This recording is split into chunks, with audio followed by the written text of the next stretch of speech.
Hello, good morning. Welcome to our lesson today on creating shapes on a geoboard and also talking about the angles inside a shape. So, if you see my screen here, this is a geoboard. It's very similar to the one we use in class with the rubber bands. Most of the kids are already familiar with this because they create shapes pretty regularly on the geoboards in class with the rubber bands. This application lets us use these rubber bands, and they do stretch just like rubber bands for us to create shapes. And this is just a really cool tool to get comfortable with. As you see, I moved that one to get comfortable with creating different shapes and polygons using this application. I am going to make a pentagon. Let me get this out the way.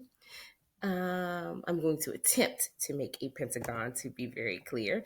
So I'm going to drag over this rubber band, another rubber band, and swing it this way. Okay.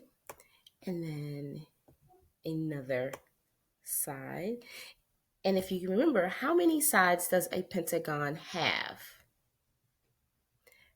5, right? So the prefix of the word penta means 5. And if you want a real life version of the Pentagon, you can look no further than a building that is in DC, or I'm sorry, Northern Virginia now, actually, that is shaped with 5 sides, and it's a huge government building.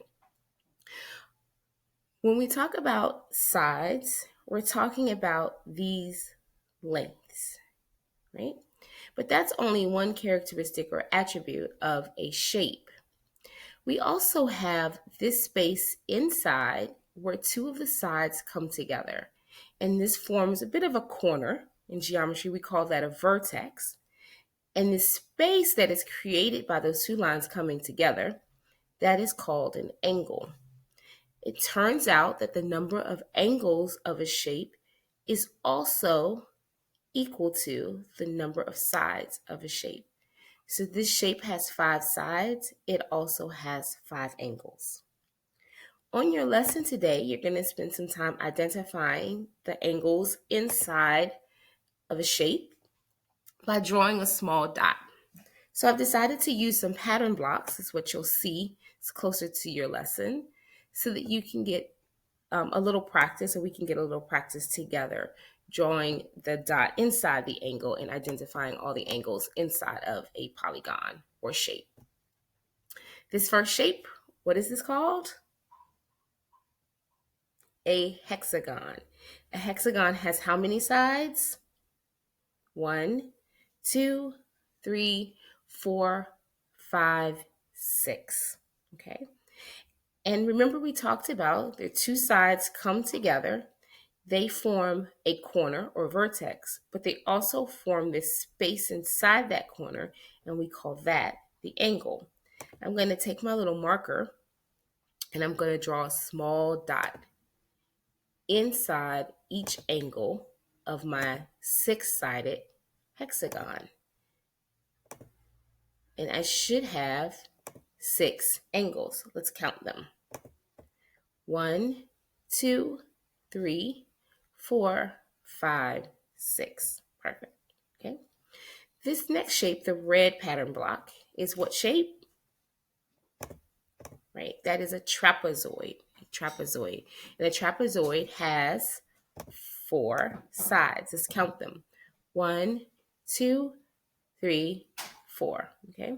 So let's take our marker pen here and let's identify the angles again. 1, 2, 3, 4. So it still holds true, right? 4 sides, 4 angles. Okay. Let's look at this shape. It's one of my favorites. It starts with a P. Do you remember what it's called?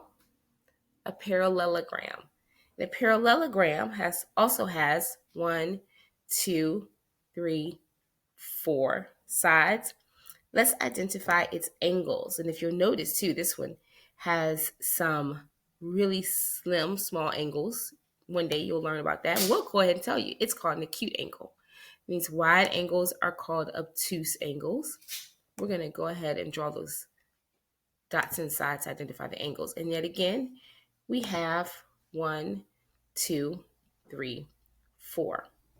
Do they give us a circle here? I don't think they do, but I'm going to attempt to draw one. I guarantee it won't be a great one with this marker. I'm curious, do you see any angles? Does a circle have sides?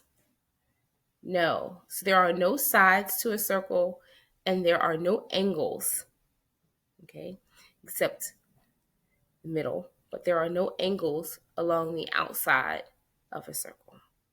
So I hope you enjoyed your lesson. I hope it's very helpful today. Have a great day. Bye-bye.